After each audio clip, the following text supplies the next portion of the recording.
Hey folks, so I want to preface this video by telling you guys first of all, this video is not about Star Citizen. Even if what I talk about can be compared to Star Citizen, I'm not talking about Star Citizen because if one game does it, it's not a trend. I want to make that clear. The second thing is, every time I bring up one of my concerns, I want you guys to understand that there's always another company out there that's doing the right thing. The first one I want to talk about is DLC offered before the release. That's downloadable content offered before the release of the game. Now, big name companies have done this for a very long time. We're all kind of used to it. The issue I have is now we have these smaller indie development studios, and often the game that it entails is a game that hasn't been released to its full extent. And I want to get on that later, but there's a lot of games that are still in early access, that's for years early access, that are offering DLC. I mean, if the game's not finished for years, we're not talking about where perhaps the developer has taken some of the content out of the game at time of launch to hold back for DLC. Has kind of morphed into the game's in early access for 5 years, and we have DLC you can buy on top of that. That's what I question.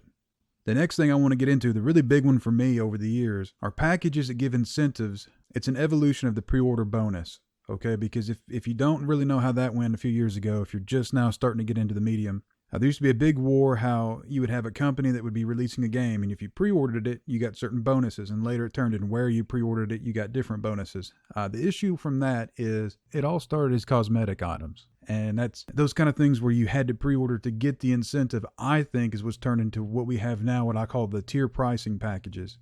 They're not cosmetic items, but they're abilities and items that have a measurable value and a measurable effect on the game as a whole. That signals a huge distinct change for me from pay the same price as everybody else, but pay it early to get these exclusive items. Now you pay extra on top of that to get the items and the abilities.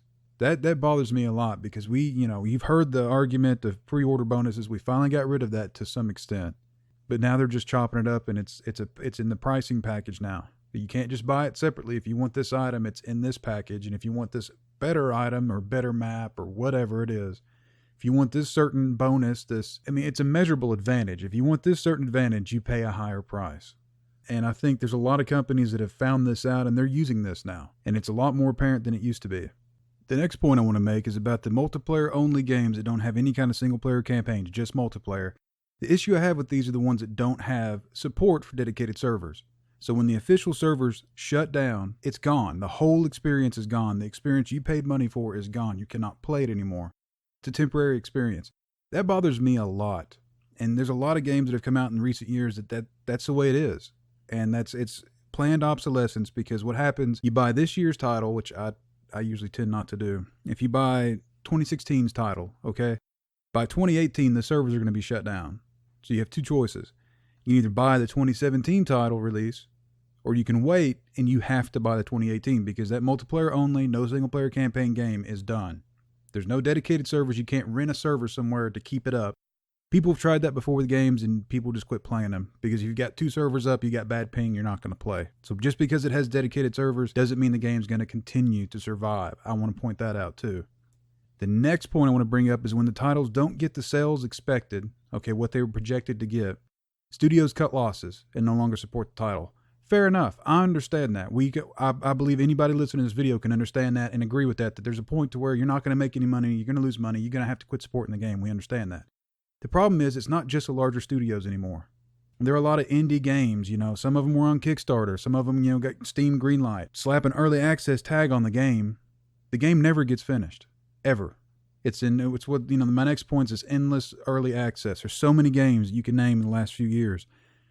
I mean, sit for a second. Name one yourself. To where the game came out, it was in early access, it was still littered with bugs, stuff never got put in they promised, because they quit getting money for it. And it comes to the point to where enough of the player base has already purchased and played the game, it doesn't make sense to finish the game. And that's what I want to get into, is I feel like that's kind of what's really hurting the entire ecosystem right now of the medium. Because you've either got these highly polished AAA games that don't last long, and when they're done, because there's no dedicated server and it's multiplayer only.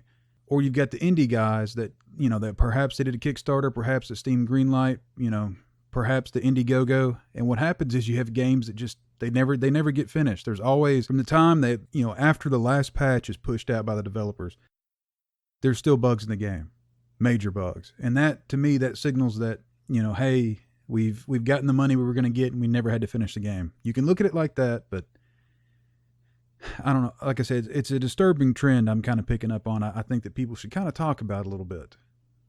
The next one I want to bring up is the press packages. Now there's two ways to do this. Either A, you just hand out games to people that are streamers, content creators, review sites, whatever, and you give them a copy of the game. And sometimes it doesn't include everything. It just gives you a good overall basics. Sometimes it's a full game.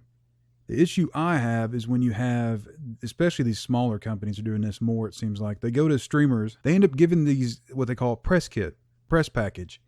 And it includes items and abilities, levels that aren't present even in the most favorable outcomes that are accessible to everybody. And I'm not singling out certain games, but I will tell you this. There's a growing trend to where they give a streamer or YouTube content creator, they give them a certain package that includes items that are super hard to find, super rare items. There's even one game recently where your inventory size was increased exponentially. Even the highest price packaging won't get you the press kit. That bothers me immensely because the streamers are showing, hey, you've got all this extra time, all this extra space, it's no big deal. If you just keep collecting stuff, you can sell it. It's okay. You get tons of room. You go to play, and if you buy the base package, you don't even get 1/5 of that. Not only do you not have the same items to start with as that press package, even if you bought the highest tier package, you still don't have those items. You have some of them, but not all of them. And so what happens is you get people buying the game, finding out later that it's not the same experience. And then even the ones that did buy that decide to upgrade, they still don't have the same experience they're watching. That bothers me because I think it's a misrepresentation. Especially if they gave it to the streamer for free. And even if there was one package is $139, even if you pay $139 for this game that's not even released yet, and it's basically an alpha, you still don't have the items that are available to the press kits. That bothers me immensely.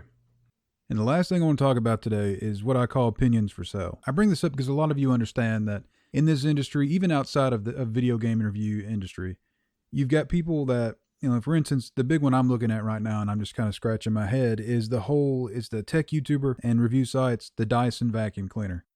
If you don't know about what's going on, Dyson went to a lot of influencers here on YouTube and gave them cash to promote their new Dyson vacuum cleaner.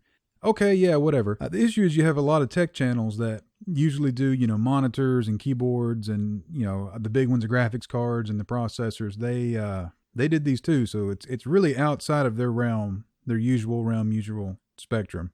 And the thing is they all did it and told you how great the vacuum was, and it's a big mess. And what I want to get to is how this relates to games and sites is there's always an incentive. There's either going to be a monetary incentive, there's going to be a physical incentive, physical items, or there's going to be marketing deals. And it usually follows like this. Hey, if you take our product and you review it and show it in only good lights, we'll keep sending you stuff. And you could probably get to keep some of that stuff we send you.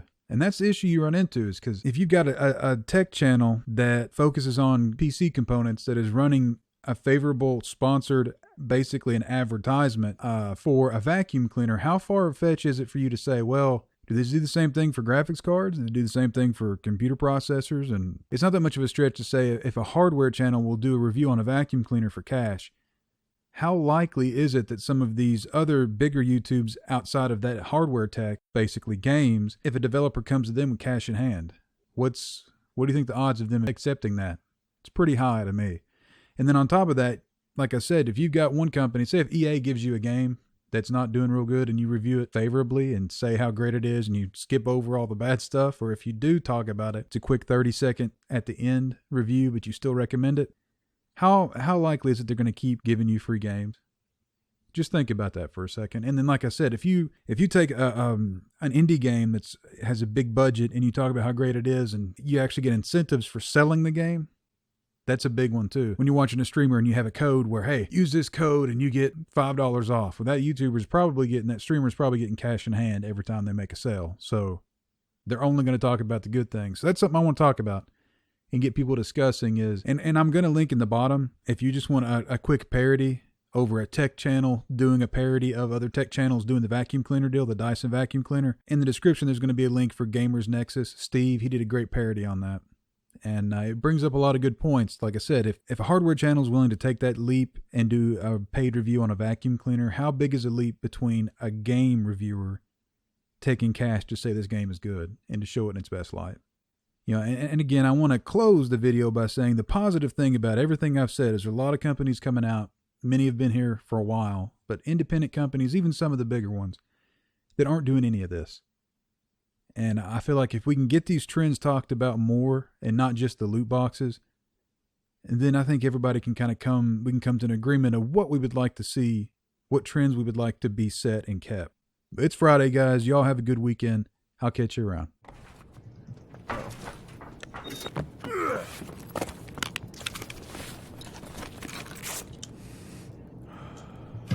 And spawning.